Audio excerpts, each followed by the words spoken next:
Are you interested in purchasing an EcoFlow River 2 and you'd like to know the differences between the regular and the Pro version? Find out now on Let's Talk Tech Today.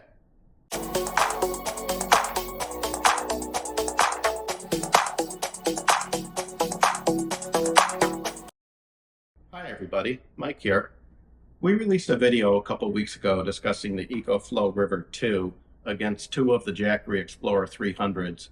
I had a couple of my neighbors actually reach out to me and ask me what I thought about the River 2 Pro, and was I aware of the sale that's going on right now at Costco, making this an excellent value at $399. One of them was actually nice enough to let me borrow the unit that they purchased from Costco. So I'm going to go through some of the differences between them and what the Pro offers in addition to what the standard version of the River 2 has. EcoFlow actually has three versions of these. There's the River 2, the River 2 Max, and then the River 2 Pro. The differences between them is the River 2 has a 256 watt-hour battery. The Max, which I don't own, has a 512 watt-hour battery, doubling the capacity. And the Pro has a 768 watt-hour battery, making it the largest of all three of them. The Pro and the Max have a lot of similar features between them, but the price differences between them are not that great, and it really doesn't make sense to even look at the River 2 Max, seeing the discounts that you can pick these River 2 Pros up for. So I'm actually going to go through the differences here that I have listed out just so that you can see what they are. I actually made a comparison chart, which I'm going to put up right now, and we'll go through the differences between these. The weight on the regular River 2 is 7.7 pounds, and the Pro weighs in at 17.2 pounds, making it quite a bit larger, but it also does have a physically larger size. The River 2 is 9.6 by 8.5 by 5.7 inches, and the Pro is 10.6 by 10.2 by 8.9 inches. Obviously, it has 3 times the battery capacity, but it also does have a few other features built into the Pro that the River does not have. The River 2 only has 2 AC outlets on the front, which allows a continuous of 300 watts and a 600 watt surge. On the River 2 Pro, that features 4 AC outlets on the front that allows 800 watts continuous output with a 1600 watt surge. Both of them have DC outputs that include a car accessory port that is rated at 12.6 volts and 10 amps. But the River 2 Max and the River 2 Pro also have 2 barrel plugs. The actual sizes of them are the DC 5521. Those are rated at 3 amps for each of those. What a 5521 plug is, it's actually based on the dimensions of the plug. The DC refers to it being a DC outlet. The first 2 digits, 55, refers to the overall width of the plug, which is 5.5 millimeters. And the last 2 digits, the 21, refers to the center pin being 2.1 millimeters. What's nice about having these barrel plug outlets is you can actually use those to power something like a modem or a router in your office and not have to be worrying about the cumbersome power cubes that come with many of them. You would just have to get the appropriate wire for that would allow you to take a 5521, and you'd need to determine what size that your modem or your router uses and buy maybe a 6 or a 10-foot cable, and that way you could have them sitting in a different location from your battery unit. All three of them feature USB-A output. The River 2 only has 2 outlets at a 12 watt max, and on the River 2 Max and the River 2 Pro, they put 3 outlets on there, again at only a 12 watt maximum output on that. All three of the River 2s feature 1 USB-C output.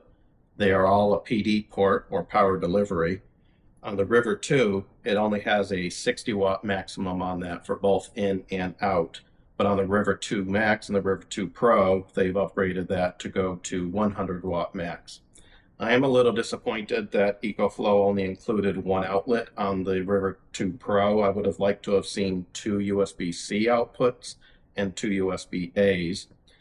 To AC recharge all of the River 2s, they all use a standard PC style cable, except the River 2 Pro came with a little bit heavier duty of a cable than came with the standard River 2. This is a 14 gauge wire to be able to handle the 960 watts input that this allows.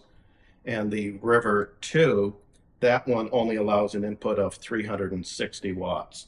The River 2 Max is 660 watts as an input. So this one recharges the fastest, but it's also got 3 times the battery capacity of this one. So they both take about the same amount of time to recharge to full in under an hour. You can solar charge all 3 of these devices the same way. They all feature an MC4 cable that allows you to take a standard solar panel, and they use an XT60i plug. The ports are on the back of all 3 of the devices for both the AC and the solar input. All 3 devices support 11 to 30 volts as a maximum input rating, while the River 2 allows 110 watts, and the Max and the Pro both support 220 watts as a maximum. In order to recharge them in a vehicle, they also include the cigarette plug to an XT60 plug so that you can recharge in the rear of those. And in the vehicles, they all charge at the same rate. They will only take a 12 volt, 8 amp input. So it will take a little bit longer to charge these up. This one obviously winning, being the smallest capacity of them. All 3 of these devices also allow you to recharge via the USB-C on the input if you choose to use that way. Again, the River 2 is only 60 watts, so that will decrease the rate that it can recharge. The River 2 Max and the River 2 Pro, those feature 100 watt as an input. All 3 of the River 2s use the same battery chemistry. They're all lithium iron phosphate, which allows ECOFLOW to warranty the devices for 5 years, and they also guarantee that the batteries will retain at least 80% of the capacity, using up to 3,000 cycles of completely discharging and recharging these units over that 5-year period. They do say that the battery should last at least 10 years and hold that 80% capacity, which is excellent that you will be able to have these devices and not worry about having to replace them in 3 to 5 years. The other thing that's nice about all of the ECOFLOW products is their app that you use on your phone. You can have all of your devices together in one location. And what I'm going to do here is show on an overlay on the River 2. You can come in and you can make all of the changes that you want to this, that you can give it rename it if you want. You can set the AC charging rate of the device. So if you don't want to maximize the output, and which is really not the best for these batteries anyway, that the slower you can recharge them, the better off you are for them to prolong the life of them. You can choose the rate of the input in a car, again, to protect the batteries. And if you're on a 10-hour drive, there's no need to be jamming all the power in there and creating more heat. You do have the option on the output of the X Boost. What X Boost is it enables the device to power high-rated appliances beyond its output capacity. It's ideal for high-power appliances for shorter durations like hair dryers and drills, or in a kitchen, you could use it for something like a toaster. I don't know if I would use it for a coffee maker, but that is something that does exist on these. It's a feature that I don't use. You can set the timeout of the device, and there are preset options on this. I have mine always set to never because I keep them plugged in. The LCD screen timeout, you can also choose of how long you want them to stay on. If it's just minimum of 10 seconds, 30 minutes, or if you always want the display to be illuminated. The other option you have is the AC timeout. You can go as low as 30 minutes or never. And what this option does is, even though you may not have something plugged into an AC plug, if you have the inverter turned on, that is going to deplete your battery because the inverter is using energy to try to produce the 110 volts on the AC outlet, even though nothing is consuming from that. So you're best to keep this at a shorter timeout if it's something that you know that you might plug in and forget to turn off later. I leave mine set to never because I always have them plugged in my office when I'm using them. And it gives you the ability to go through and update your firmware on the devices if anything is ever released from ECOFLOW. You have different lab features where you can have your AC to be always on if you want to use it kind of like a battery backup unit for a PC, but the switchover times on the River 2 series are not nearly fast enough, and many PCs will sense that interruption in the power and will actually turn off the device when it resumes. And you've got a user manual in here, help and feedback, and then any more of the specifications.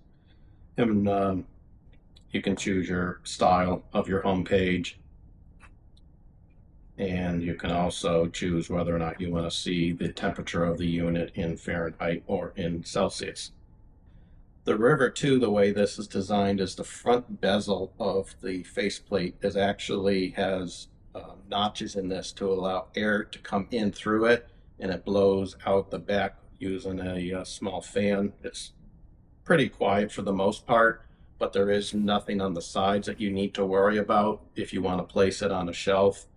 Where the River 2 Max and the River 2 Pro, both of these actually draw air from around the face just like the regular River 2, but there's an additional set of input slots on the side, and the fan blows out of the other side. So if you do have anything stacked up next to this, you have to be mindful to keep it below the darker gray portion of the plastic, or you can cause the device to overheat. I do like the layouts in the front of both of them. They both have a nice visual display to be able to look at how much battery is remaining on it and see what is going on for what you may have plugged in and how much power is being drawn. It will also tell you how much time is remaining on these devices. You can also get that same information through the app on your phone if you want to, if you're away from home. The one thing the app will not allow you to do is physically turn the devices off. You could trick it if you turned off all of the sensors and you set your timeout feature to the minimum. I think it was 1 hour on that. So if you are away from home and you don't want it to go completely dead, if it happens to not be plugged in, you can kind of trick it to do that, but there is no way to turn them back on. We hope you enjoyed watching this video today to explain the differences between all of these. As I mentioned in my video a few weeks ago, this River 2 can actually be picked up on Amazon right now for $170, which is a heck of a deal for a product like this for what it offers, and a great starter device for somebody that wants to get into portable power stations. If you know that you need more capacity and you want to have it to be able to use for other purposes than just small things around the house, if you go camping or do anything away from the home using power tools or whatnot, at $399 for this one, this is also a heck of a value right now. You do have to be a Costco member and able to get it at that price, but you can pick these up directly from ECOFLOW right now. I believe they have them priced at $429. So both of these, I give my full recommendations on them.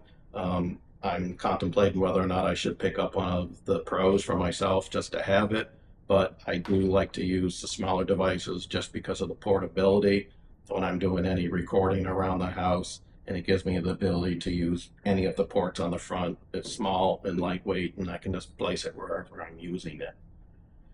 We thank you for watching today. If you're not already a subscriber of our channel, we would appreciate it if you'd click the subscribe and the like buttons, as that does help us grow our channel to continue to produce the content like this for our viewers. On behalf of everyone at Let's Talk Tech today, thank you and have a fantastic day.